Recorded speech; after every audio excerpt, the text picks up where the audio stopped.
Voici la leçon numéro 2 sur les volumes.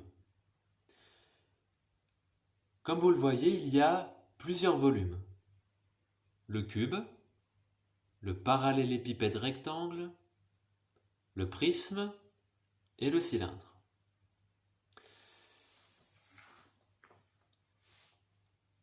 Sur la première ligne, nous avons rappelé les formules permettant de calculer la surface du carré.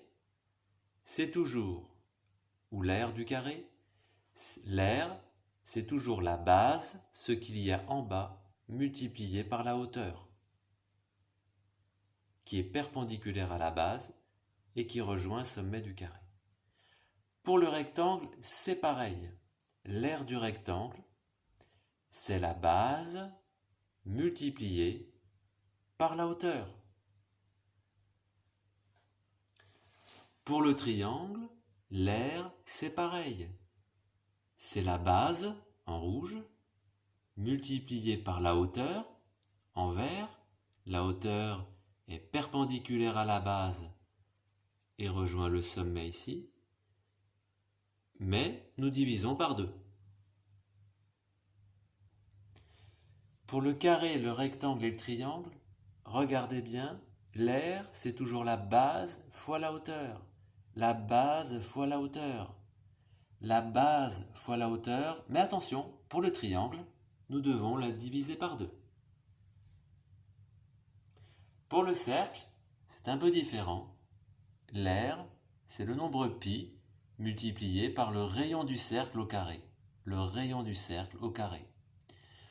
Ou bien, pi, c'est égal au rayon fois le rayon. Rayon au carré, c'est pareil que rayon fois rayon. C'est plus court pour l'écrire. Pour les volumes, le volume du cube, c'est la même formule. C'est l'aire de la base, en rouge, multiplié par la hauteur. La hauteur est perpendiculaire à la base. C'est donc le côté fois le côté. Le côté au carré, c'est l'aire de la surface, multiplié par le côté, c'est la hauteur, c'est-à-dire le côté au cube. Pour la surface, c'est bien le nombre de carrés de 1 cm qui vont nous permettre de recouvrir toute cette surface. Et pour le volume, c'est le nombre de cubes de 1 cm de côté qui nous permettent de remplir tout le cube. Ce volume s'appelle le parallélépipède rectangle. La formule est toujours la même.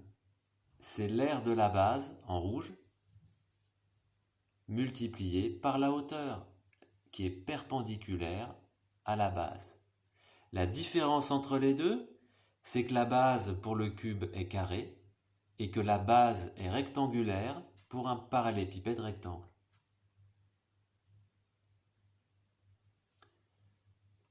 Pour le volume du prisme, c'est toujours la même formule. Le volume, c'est l'aire de la base, en rouge, ce qui est en bas, multiplié par la hauteur.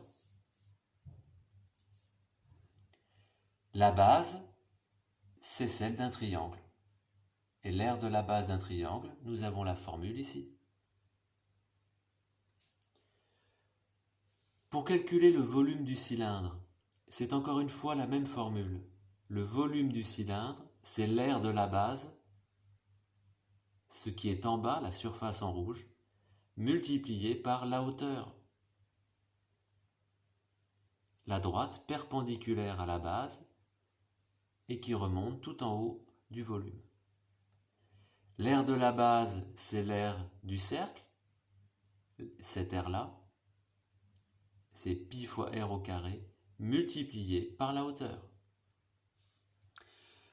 Ce qu'il faut bien comprendre pour les surfaces et maintenant pour les volumes, c'est que la formule pour calculer l'aire dans le cas des surfaces et le volume dans le cadre des volumes, c'est toujours la base multipliée par la hauteur.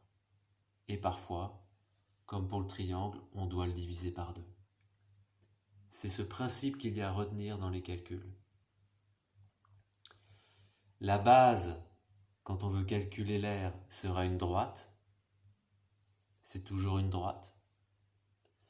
La base pour les volumes, ce sera une surface. Toujours une surface en rouge, ici un carré.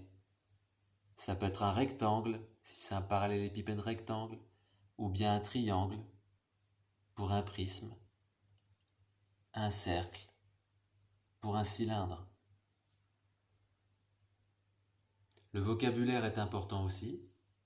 Ici, c'est un cylindre, comme un tube. Le prisme, la base est triangulaire. Le parallélépipède, c'est comme un coffre. Et le cube.